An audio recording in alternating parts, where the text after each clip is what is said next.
অনেক ইতিহাস ও ঐতিহ্যের ধারক বাহক উত্তরাঞ্চলে প্রবেশদ্বার খ্যাত সিরাজগঞ্জ জেলা।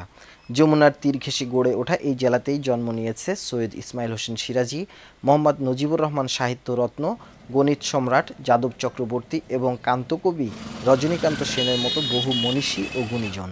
বিশ্বকবি রবীন্দ্রনাথ ঠাকুরের কাচারি বাড়িও এই জেলাতেই অবস্থিত। একসময় রেল সিটি খ্যাত সিরাজগঞ্জ শহরে 4টি রেলওয়ে স্টেশন থাকায় শহরে ব্যবসা বাণিজ্য ও মানুষের আনাগোনা ছিল রমরমা। কিন্তু বঙ্গবন্ধু যমুনা সেতু স্থাপনের পর থেকে ঢাকা ও উত্তরবঙ্গের সাথে সিরাজগঞ্জ শহরবাসী সরাসরি রেল যোগাযোগ থেকে বিচ্ছিন্ন হয়ে পড়ে। শহর হতে প্রায় 8 কিলোমিটার দূরে অবস্থিত সদানন্দপুর রেলওয়ে স্টেশন হয়ে যমুনা সেতুর উপর দিয়ে ট্রেন চলাচল করতে শুরু করে। ফলে সিরাজগঞ্জ শহরের রেলওয়ে স্টেশনগুলো হয়ে পড়ে পরিত্যক্ত, মৃতপ্রায়। বেকার হয়ে পড়ে অসংখ্য শ্রমিক ও কর্মজীবী মানুষ। পরিস্থিতি উপলব্ধি করতে পেরে জেগে ওঠে সিরাজগঞ্জ শহরের সংগ্রামী মানুষ। তারা সিরাজগঞ্জ স্বার্থ রক্ষা সংগ্রাম কমিটির ব্যানারে শুরু করে নানা আন্দোলন। সিরাজগঞ্জ ও ঢাকার মধ্যে সরাসরি ট্রেন চলাচল এবং বঙ্গবন্ধু যমুনা সেতু থেকে সিরাজগঞ্জ হয়ে বগুড়া পর্যন্ত আন্তর্জাতিক মানের রেললাইন স্থাপনের দাবিতে তারা সভা, সমাবেশ ও মানববন্ধন কর্মসূচি সহ পালন করতে থাকে নানা কর্মসূচি। 2009 সালে সিরাজগঞ্জ বিশ্ববিদ্যালয় কলেজ মাঠে এক বিশাল জনসভায় আওয়ামী লীগ চেয়ারপারসন শেখ হাসিনা তার নির্বাচনী ওয়াদায় সিরাজগঞ্জ ও ঢাকার মধ্যে সরাসরি ট্রেন চালু এবং সিরাজগঞ্জ থেকে বগুড়া পর্যন্ত রেললাইন স্থাপনের প্রতিশ্রুতি ব্যক্ত করেন। তারই প্রতিশ্রুতির ফসল হিসেবে বর্তমান সরকার আমলের শেষভাগে এসে সিরাজগঞ্জ থেকে ঢাকার সাথে সরাসরি রেল যোগাযোগ স্থাপনের জন্য সিরাজগঞ্জ এক্সপ্রেস নামক একটি ট্রেনের বরাদ্দ দেওয়া হয়। ঘষে মেজে ও মেরামত করে চকচকে করা হয় বাজার স্টেশন ও রায়পুর রেলওয়ে স্টেশন।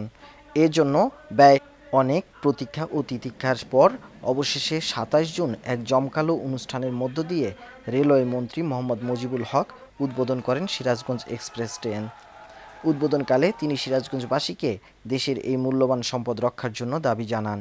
তিনি বলেন, বিএনপি জামাত জোট হরতালের নামে রেলওয়েতে নৈরাজ্য সৃষ্টি করে দেশের প্রায় 25 কোটি টাকার ক্ষতি সাধন করেছে।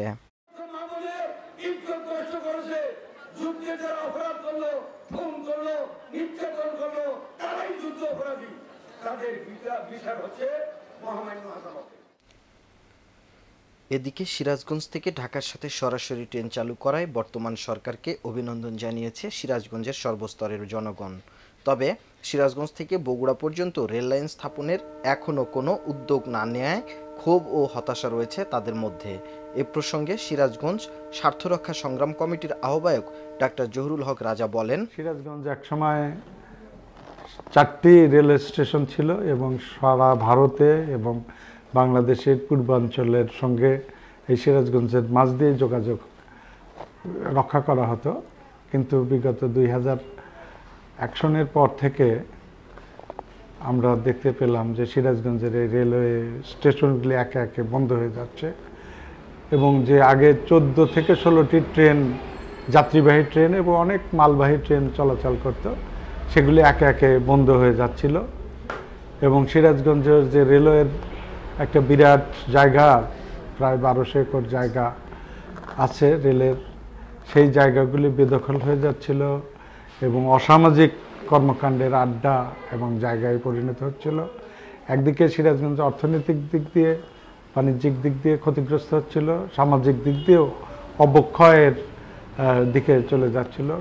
এই প্রেক্ষিতে আমরা সিরাজগঞ্জবাসীকে নিয়ে 2001 সনের পর থেকে সিরাজগঞ্জ স্বার্থ রক্ষা সংগ্রাম কমিটির ব্যানারে সিরাজগঞ্জের সমস্ত মানুষের সম্পৃক্তির মাধ্যমে, অংশগ্রহণের মাধ্যমে আমরা আন্দোলন চালিয়ে যাচ্ছিলাম। কিন্তু অত্যন্ত আশাবাদী যে যাত্রাটি শুরু হবে 27 তারিখ থেকে। আমরা মনে করি যে এর মাধ্যমে আমাদের সকল প্রত্যাশাই পূরণ হবে, সিরাজগঞ্জ আবার তার ঐতিহ্য ফিরে পাবে।